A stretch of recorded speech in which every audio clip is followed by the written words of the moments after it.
Israel, फिलिस्तीन, Gaza, साथ ही साथ कुछ और इंटरनेशनल खबरें लेकर एक बार फिर आपके सामने हाजिर हूँ। कई सारे मेरे पास मेल आते हैं कि वराज भाई आप भारत की खबरों पर भी वीडियो बनाएं।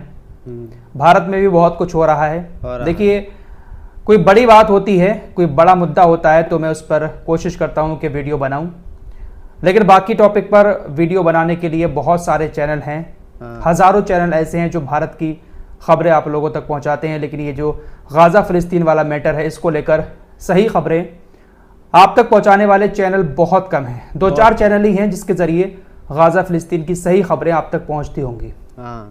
बाकी देश के अंदर क्या चल रहा है हमारे, आप सब लोग जानते ही हैं। बीफ के नाम पर, गौरक्षा के नाम पर मारा जा रहा है, हत्याएं की जा रही हैं, बलात्कार हो रहे हैं, यही सारी चीज़ें हो रही हैं। और ये सारी खबरें आपको देश के हज़ारों चैनलों पर, यूट्यूब चैनलों पर भी और मीडिया पर भी देखने को मिल जाती होंगी। इसलिए मेरी कोशिश रहती है कि मैं ज़्यादातर इंटरनेशनल खबरों पर ही फोकस रखूं और गाज़ा फ़िलिस्तीन की सही खबरें आप लोगों को देता रहूं। शुरुआत गाज़ा से ही कर लेते हैं। इस वक्त सबसे बड़ा मुद्दा जो है वो गाज़ा में सीज़ फायर है। गाज़ा के लोगों को सबसे ज़्यादा सीज़ फायर की ज़रूरत है। नेतन्याहू के सामने प्रस्ताव रखा गया था जो बाइडेन के द्वारा, आपको सब कुछ मालूम है, लेकिन नेतन्याहू उस प्रस्ताव को नहीं मान रहा है। खबरें ऐसी आ रही हैं कि अमेरिका एक नया प्रस्ताव लेकर आने वाला है।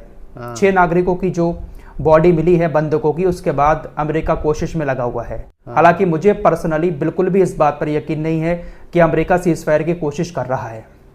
फिलहाल खबरें आ रही हैं कि अमेरिका कोशिश कर रहा है और कल जुमे के दिन या फिर सैटरडे को नया प्रस्ताव हमास और इजराइल के सामने रखा जा सकता है। व्हाइट हाउस के एक अधिकारी ने मीडिया को बताया कि जो पुराना प्रस्ताव था उसमें तकरीबन 15 शर्तें थीं। 15 में से 13 शर्तों पर हमास और इजराइल दोनों राजी हो चुके हैं। 15 पन्नों का जो प्रस्ताव था उसमें 13 पन्नों पर राजी हो गए हैं। 2 पन्ने अभी भी अटके हुए हैं। एक है फिलाडेल्फिया कॉरिडोर और दूसरा है जो हमास के पुराने कमांडर्स इजराइल की कैद में हैं उनको आज़ाद कराना। इन दोनों मामलों पर सीज़ फायर अभी रुका हुआ है। हालांकि अमेरिका का कहना है कि हम पूरी कोशिश कर रहे हैं और फ्राइडे और सैटरडे के दिन हो सकता है कि नया प्रस्ताव लाकर दोनों को राजी करने की कोशिश की जाए। नेतन्याहू के ऊपर भी लगातार प्रेशर पड़ रहा है। नेतन्याहू ने कहा है कि भैया फिलाडेल्फिया कॉरिडोर में छोड़ दूंगा, लेकिन मुझे पूरी गारंटी चाहिए है कि मिस्र के रास्ते इस फिलाडेल्फिया कॉरिडोर से हमास के पास तक ईरान हथियार नहीं पहुंचाएगा। इस बात की पूरी मुझे गारंटी चाहिए है। अमेरिका मुझे गारंटी देगा या कोई और देश मुझे गारंटी देगा? मिस्र जो बिचौलिया बना हुआ है सीज़ फायर करवाने में, क्या मिस्र गारंटी लेगा इस बात की कि फिलाडेल्फिया कॉरिडोर से हमास तक ईरान हथियार नहीं पहुंचाएगा? नेतन्याहू तो साफ तौर पर इस बात को कह रहा है कि इसी एरिया से होकर हमास के पास हथियार पहुंच रहे हैं, जबकि मिस्र ने साफ कह दिया कि भाई हमारे क्षेत्र से होकर फिलाडेल्फिया कॉरिडोर से किसी तरह के कोई हथियार हमास तक ईरान नहीं पहुंचा रहा है। लेकिन नेतन्याहू इसी बात को लेकर सीज़ फायर को टाले जा रहा है। दोस्तों, कुछ भी सही, लेकिन इस वक्त गाज़ा के लोगों को सबसे ज्यादा सीज़ फायर की जरूरत है। बच्चों को पोलियो की खुराक भी पिलाई जा रही है गाज़ा के अंदर। 6 बजे से 3 बजे तक का सीज़ फायर होता है, उसके बाद इजराइल हमले कर देता है। कल भी हमला किया था जिसमें 40 फिलिस्तीनी मारे गए। 40-50 लोगों का मारा जाना तो रोज का आम बात हो गई है गाज़ा के अंदर। फिलहाल खबर आ रही है कि तकरीबन 2,80,000 बच्चों को पोलियो की खुराक अब तक पिलाई जा चुकी है 4 दिन के अंदर। लेकिन क्या ही फायदा, कुछ नहीं। एक तरफ पोलियो से बचाने के लिए दवाई भी पिलाई जा रही है और दूसरी तरफ दवाई पिलाने के बाद इजराइल हमला कर रहा है, बच्चों की मौत हो जा रही है। तो क्या ही कहें इस दुनिया को। फिलहाल ये जो नया प्रस्ताव अमेरिका की तरफ से आने वाला है, अब देखते हैं कि इसमें हमास का क्या रुख रहता है।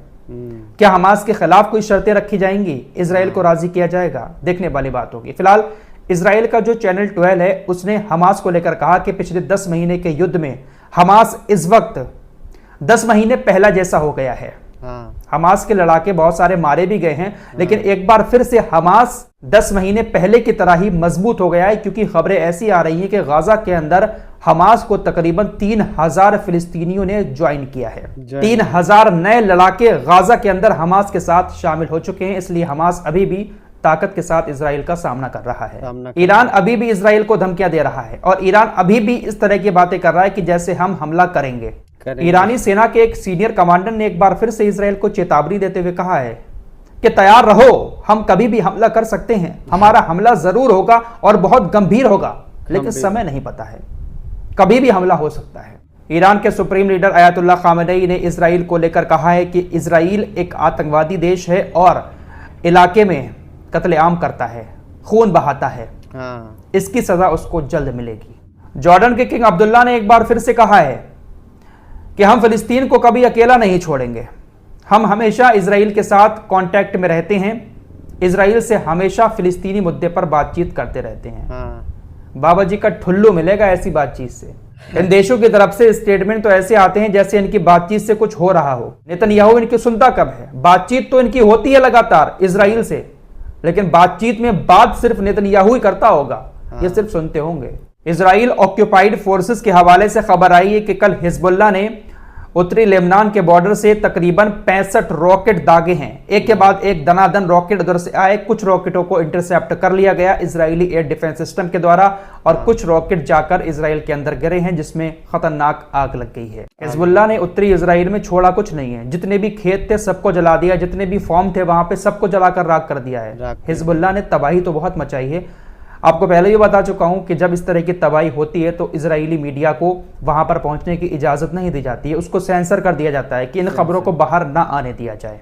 हिजबुल्लाह और हमास दोनों की तरफ से एक ज्वाइंट स्टेटमेंट आया है। दोनों ने कहा है कि हमारा एक ही टारगेट है, इजराइल को हराना और फिलिस्तीनी लोगों को आजाद कराना। इसके अलावा हमारा कोई भी टारगेट नहीं है। यूरोपीय यूनियन के प्रमुख की तरफ से एक स्टेटमेंट आया कि इजराइल के जो कट्टरपंथी नेता हमेशा गाजा के लोगों को मारने काटने की बातें करते रहते हैं, अपराध करवाने की बातें करते रहते हैं, उनके ऊपर हम प्रतिबंध लगाएंगे। देखते हैं प्रतिबंध लगता कब है। फिलहाल आयरलैंड ने यूरोपीय यूनियन के इस स्टेटमेंट का समर्थन किया है कि हाँ बिल्कुल इन लोगों के ऊपर प्रतिबंध लगना चाहिए। जैसे बेन गवीर हुआ या वित्त मंत्री हुआ इजराइल का, ये कट्टरपंथी नेता हैं, हमेशा मारने काटने की बातें करते रहते हैं। उधर बड़ी खबर वेनेजुएला के राष्ट्रपति को लेकर आ रही है। वेनेजुएला के राष्ट्रपति के बारे में आप अच्छे से जानते हैं, आपको पहले कई बार बता चुका हूं। ये वो शख्स हैं जो पक्के फिलिस्तीनी समर्थक हैं। अमेरिका ने इनके ऊपर सैकड़ों प्रतिबंध लगा दिए। सैकड़ों प्रतिबंध लगाने के बावजूद भी ये अपने देश के अंदर फिर से चुनाव जीत गए। वेनेजुएला एक ऐसी जगह है जहां पर बहुत ज्यादा तेल पाया जाता है। अमेरिका उस पूरे वेनेजुएला को कब्जाना चाहता है ताकि वहां से तेल निकाल सके। डोनाल्ड ट्रंप ने तो यह भी कह दिया था कि हमने गलती कर दी, हमें पूरा देश ही कब्जा लेना चाहिए था वेनेजुएला का। फिलहाल एक कट्टर दुश्मन वेनेजुएला अमेरिका का बना हुआ है, खासकर ये राष्ट्रपति जो हैं। दरअसल वेनेजुएला के राष्ट्रपति मादुरो का एक लग्जरी विमान अमेरिका के अधिकारियों ने जब्त किया और उस विमान को वो अमेरिका लेकर आ गए। अमेरिका की सरकार ने यह आरोप लगाया कि मादुरो ने इस पर जबरदस्ती कब्जा किया है। मादुरो का यह लग्जरी प्राइवेट जेट पहले अमेरिका के नाम रजिस्टर्ड था, लेकिन अब यह मादुरो के पास है, इसलिए अमेरिका के अधिकारियों ने कहा कि हम इसको जब्त कर रहे हैं और जब्त करके लग्जरी विमान अमेरिका ले गए। वेनेजुएला ने कहा कि अमेरिका ने इसको चुरा लिया। फिलहाल यह मामला काफी बढ़ गया था। अभी कुछ देर पहले खबर आई है कि वेनेजुएला ने अमेरिकी नौसेना के एक नाविक को गिरफ्तार कर लिया है। अमेरिका ने अपने सभी नागरिकों को चेतावनी जारी कर दी है कि वो वेनेजुएला की यात्रा करने से बचें, क्योंकि वेनेजुएला की सरकार अब हमसे बदला लेना चाहती है। एक लग्जरी विमान अमेरिका जब्त करके ले गया। ये ऐसा ही है जैसे अभी कुछ दिन पहले ईरान का भी एक तेल का बड़ा जहाज पकड़ा था अमेरिका ने, जिसके बाद अमेरिका उस जहाज को समुद्र में लेकर जा रहा था तो ईरानियों ने उसको जब्त कर लिया और कहा कि यह हमारा जहाज है। इसी तरीके से अमेरिका उसको जब्त करके अमेरिका ले गया। फिलहाल इस रिपोर्ट में इतना ही। दोस्तों हमारे वीडियो पसंद आए तो फॉलो सब्सक्राइब कीजिए और साथ ही साथ शेयर भी कीजिए। मिलते हैं अगली वीडियो में, तब तक के लिए अपना ख्याल रखें। धन्यवाद।